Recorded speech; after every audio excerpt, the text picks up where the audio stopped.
지체들의 그림글.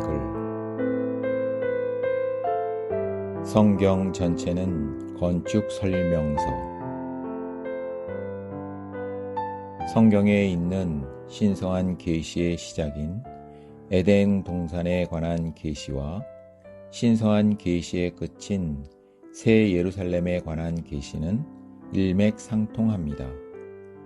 창세기의 저자는 모세이고 계시록의 저자는 요한으로서 둘 사이에는 약 1600년 정도의 간격이 있지만 성경의 시작과 끝은 기묘할 정도로 일치합니다. 성경의 이 두 부분에 계시된 것이 하나님의 중심 사상이고 신성한 계시의 중심 노선이며 우리가 성경을 해석하고 이해할 때에 통제하는 원칙입니다.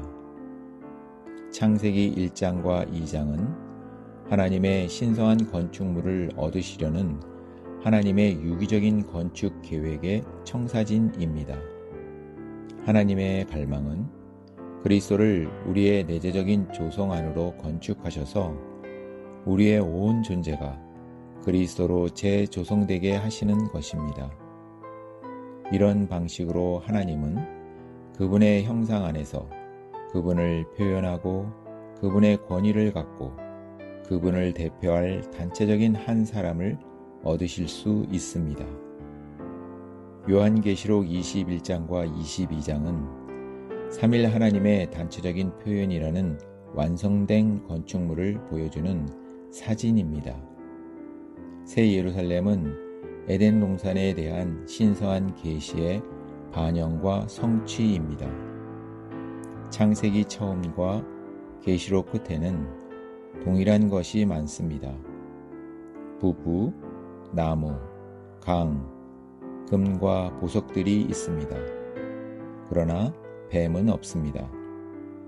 성으로 건축되어 있기 때문입니다. 건축된 곳에 뱀의 입지는 없습니다. 그리스도는 신랑으로서 돌아오셔서 이기는 이들의 총체인 그분의 신부와 결혼하실 것입니다. 이 시대에 이기는 이들에 의해 수행되는 이 건축은 왕국 시대에 있을 새 예루살렘의 초기 완결을 위한 것이며 최종적으로는 새 하늘과 새 땅에 있을 새 예루살렘의 완전한 완결을 위한 것입니다. 그날에 많은 사람이 나에게 주님, 주님, 우리가 주님의 이름으로 예언하였으며 주님의 이름으로 귀신들을 쫓아냈으며 주님의 이름으로 많은 능력의 일을 행하지 않았습니까? 라고 할 것이지만 그때에 내가 그들에게 선언할 것입니다. 나는 여러분을 도무지 알지 못합니다. 불법을 행하는 사람들이여, 나에게서 떠나가십시오. 라고 합니다. 이것은 청사진과 다르게 일한 사람에게 임할 화입니다.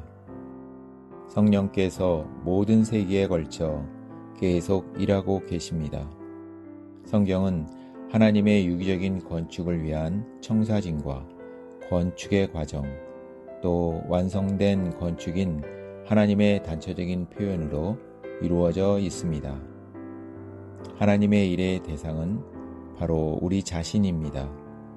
그분의 일터는 우리입니다. 그런데 지금은 여전히 공사 중입니다. 이 시대의 마지막에 공사는 마칠 것입니다. 그때 이기는 믿는 이들인 신부가 준비될 것이고 하나님의 왕국이 오게 될 것입니다. 성경 전체는 건축 설명서에 비유될 수 있습니다. 하나님의 건축물은 성경 전체에서 중심적인 문제이기 때문입니다. 결국 단체적인 신부인 새 예루살렘은 하나님의 목적의 두 방면, 즉 형상과 통치권을 성취할 것입니다. 첫째로 새 예루살렘은 하나님의 영광을 위해 하나님의 완전한 형상 안에서 하나님을 완전히 표현할 것입니다. 둘째로 이 새 예루살렘은 온 우주에 대한 하나님의 통치권을 가지고 원수를 굴복시키고 땅을 정복하며 하나님의 권위를 행사할 것입니다. 아멘.